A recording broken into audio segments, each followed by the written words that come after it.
नी सा गा पानी पानी गा पा पद पद गा नी ध सा नी सा गा पानी पानी गा पा पद पद गा नी ध सा ही गाथा अस्तित्वाची शौर्याची पराक्रमाची ही गाथा अस्तित्वाची शौर्याची पराक्रमाची या मातीमधल्या कणाकणातील मौल्यवान रत्नांची या मातीमधल्या कणाकणातील मौल्यवान रत्नांची कर्तृत्व इथे गगनाला भिडे परिमोल जाणून ठेवू व्यक्तिविशेष नमस्कार, मी Ratnamala Suryavanshi. Radio MPSC Guru spreading the knowledge powered by spectrum academy मध्ये आपले सर्वांचे सहर्ष स्वागत करते. विद्यार्थी मित्रांनो, आज आपण व्यक्तिविशेष या सत्रांतर्गत बिस्मिल्ला खां यांच्या जीवन कार्याविषयी थोडक्यात माहिती जाणून घेऊया. विद्यार्थी मित्रांनो, बिस्मिल्ला खां हे अखिल भारतीय कीर्तीचे सुप्रसिद्ध सनई वादक व भारतरत्न पुरस्काराची मानकरी होते. त्यांचे मूळ नाव कमरुद्दीन खां असं होतं. बिस्मिल खां यांचा जन्म 21 मार्च 1916 रोजी सनई वादकांच्या कुटुंबात बिहार प्रांतातील शहाबाद जिल्ह्यातील आत्ताच बक्सर जिल्हा टुमदार गाव या गावात झाला. त्यांचे आजोबा रसूल बक्ष हे दुमदाररावच्या दरबारी सनई वादक म्हणून नोकरीस होते. सनई वादन हा त्यांच्या घराण्याचा कौटुंबिक व्यवसाय असल्यामुळे लहानपणीच त्यांना आपल्या वडिलांकडून खां साहेब पैगंबर बक्ष यांच्याकडून सनई वादनाचे संस्कार लाभले.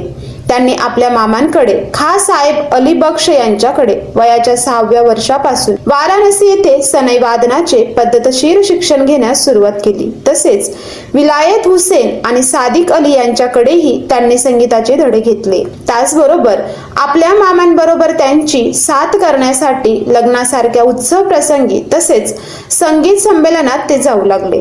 त्यांच्याबरोबर बिस्मिल्ला खां यांनी वयाच्या अवघ्या 14व्या वर्षी अलाहाबादच्या अखिल भारतीय संगीत परिषदेत पहिल्यांदा सनई वादनाचा सार्वजनिक कार्यक्रम केला. 1930 साली दुसरा कार्यक्रम लखनौ येथे प्रदर्शनानिमित्त झालेल्या संगीत संमेलनात करून उत्तम वादनाबद्दल सुवर्ण पदक मिळवले. 1937 मधील कोलकात्याच्या अखिल भारतीय संगीत परिषदेत त्यांनी 3 सुवर्ण पदके मिळवून रसिकांचे लक्ष आपल्याकडे वेधून घेतले. 1938 मध्ये लखनौ येथे ऑल इंडिया रेडिओ केंद्रावर प्रथम कार्यक्रम सादर केला. तेथून पुढे त्यांच्या सनई वादनाच्या उज्ज्वल कारकिर्दीला सुरुवात झाली. 1940 साली बिस्मिल्ला खां व त्यांचे बंधू खां साहेब शमसुद्दीन खां यांनी एक संगीत मंडळ स्थापन करून कार्यक्रम सादर करण्यास सुरुवात केली. विद्यार्थी मित्रांनो, पुढे जाऊन अल्पावधीतच प्रथम श्रेणीचे सनई वादक म्हणून त्यांनी लौकिक संपादन केला. या दरम्यान कन्नड अभिनेते राजकुमार यांच्या सनादी अन्नपन्ना या चित्रपटासाठी त्यांनी सनई वादन केले. सत्यजित राय यांच्या जलसागर 6 चित्रपटात त्यांनी भूमिका साकारली. विद्यार्थी मित्रांनो, सनई सारख्या वाद्यावर गायकीचे सर्व प्रकार लीलया निर्माण करणारा अत्यंत सुरेल वादक म्हणून बिस्मिल्ला खां ख्यातनाम आहेत. गायन वादनाच्या शैलीचा अपूर्व समन्वय त्यांच्या ठिकाणी दिसून येत असे. मीड गमकादिकीचाही त्यात अंतर्भाव होतो. खयाल, ठुमरी वगैरे संगीत प्रकारांप्रमाणेच कचरी, चैती, पूर्वी अशा लोकनिधीतून ते कौशल्याने हाताळत असत. सनईच्या फुंकीवर त्यांचे विलक्षण प्रभुत्व होते.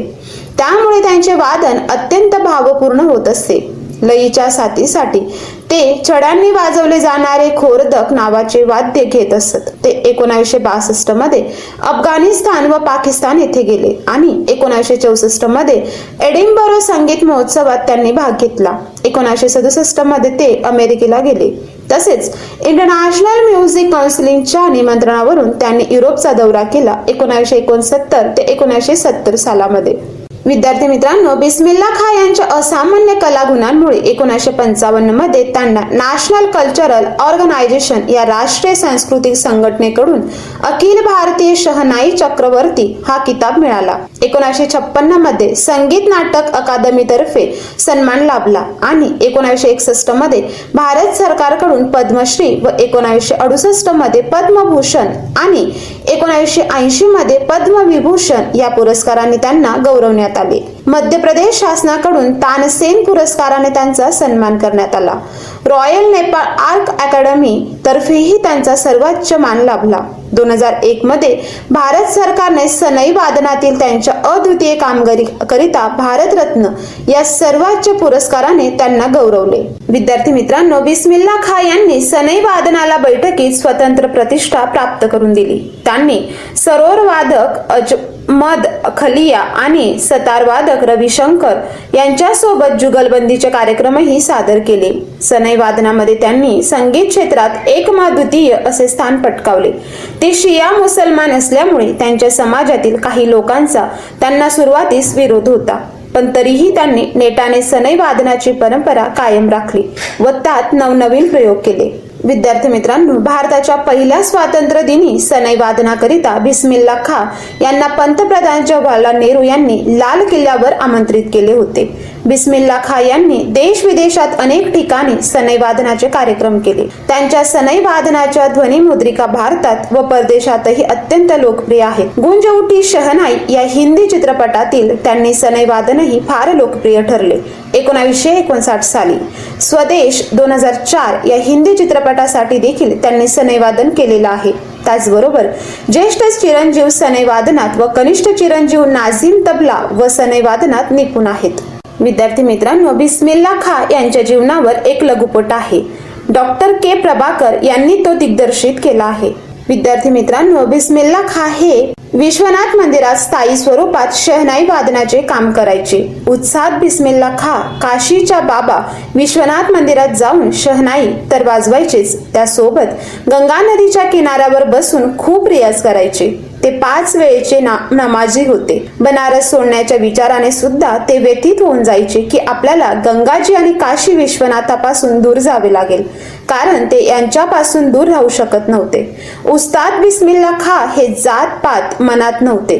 त्यांच्याकरिता संगीत हाच एक धर्म होता. उत्साद बिस्मिल्ला खां हे खऱ्या अर्थाने आपल्या संस्कृतीचे सशक्त प्रतीक होते. अशा या महान संगीतकाराचा मृत्यू 21 ऑगस्ट 2006 रोजी वाराणसी येथे झाला.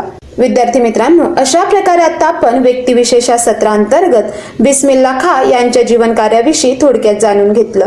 तर आता आपण इथेच थांबूया. तोपर्यंत तुम्ही ऐकत राहा radio MPSC Guru, spreading the knowledge, powered by spectrum academy. धन्यवाद. कंपनी सुरू केली होती. ती आज जगातील सर्वात प्रभावशाली आणि महाबलाढ्य सॉफ्टवेअर कंपन्यांमध्ये गणली